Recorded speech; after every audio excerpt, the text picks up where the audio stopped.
Buenas tardes, este es nuestro tradicional vídeo con las 4 claves de la semana. Como siempre vamos a hacer un repaso de cómo quedaron las cosas ayer por la noche en una sesión pues muy movida. El futuro del DAX terminó perdiendo 2,76%, el futuro del Eurostoxx perdió el 2,80% y el futuro del IBEX, que cerró antes a las 8:30, perdió 2,96%. Los futuros americanos menos 1,37% el mini Dow, perdón, el mini S&P, menos 1,47% el mini Dow Jones y menos 1,03% el Nasdaq. Atención al cierre del futuro del Bund a las 10 de la noche, más 144 puntos. Esto se ve pocas veces. Bien, primera clave de la semana, como es evidente, pues la Reserva Federal. La Reserva Federal se ha asustado.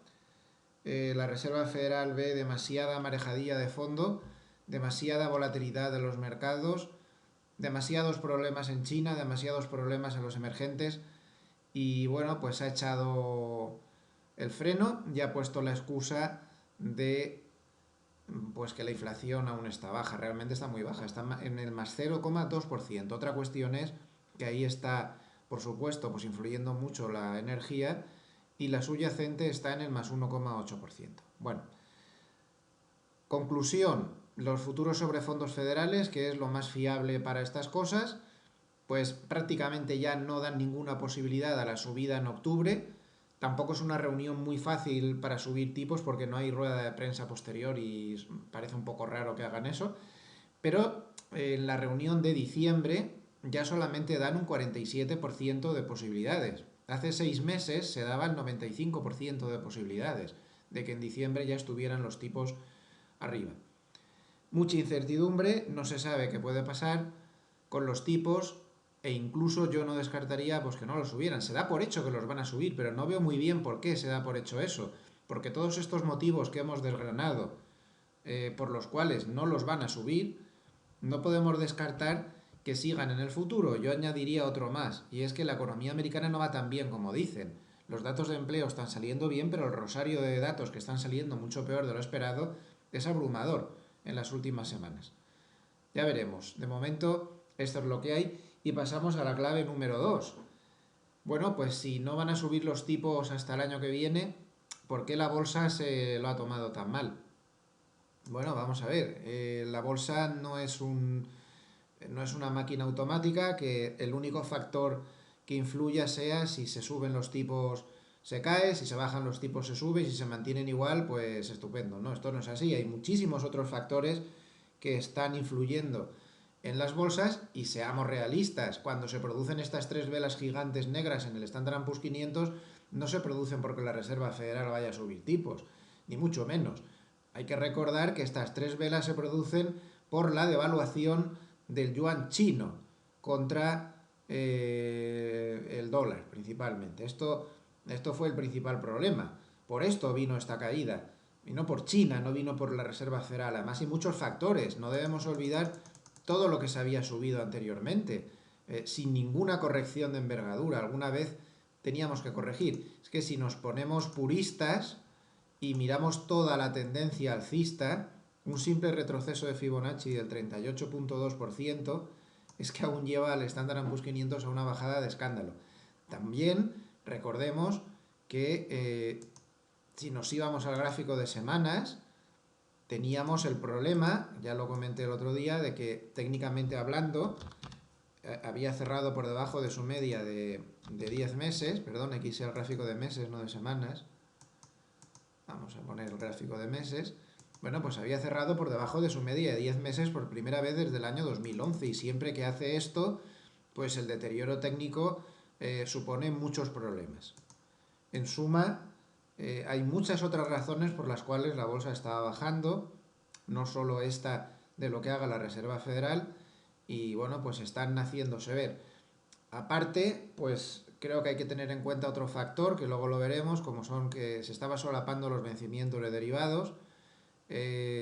También pues el hecho de que había habido muchos movimientos previos a la Reserva Federal, posiblemente de cierre de cortos en estas 2 velas, para no arriesgarse, que se volvían a poner otra vez al día siguiente. En suma, es difícil y hay que pensar pues, en muchos otros factores, además de todo esto de la Reserva Federal. La clave número 3 de la semana para mí es el factor técnico en el Standard & Poor's 500. Hay muchísima gente mirando esta figura. Empezó siendo un triángulo simétrico, pero ahora se ha convertido en un triángulo ascendente. Las paradas son siempre en el mismo nivel, en el entorno del 2000 más o menos, 1990 a 2000. Ese nivel es absolutamente clave. Y por debajo pues, podemos marcar pues, una directriz alcista, y no es casualidad que en la sesión del viernes, donde hubo bastante miedo, pues se parara exactamente a la altura del triángulo. Estamos como estábamos antes de la reunión de la Reserva Federal. Estamos igual, o rompe por arriba y se va, seguramente puede rebotar mucho al alza, o pierde por debajo y nos vamos a dar un disgusto. El siguiente objetivo sería clarísimo, irse aquí a la zona de mínimos relativos anteriores en 1900, y si no se parara ahí, pues es impensable ya la velocidad que puede caer. Así que esta figura pues sigue siendo clave.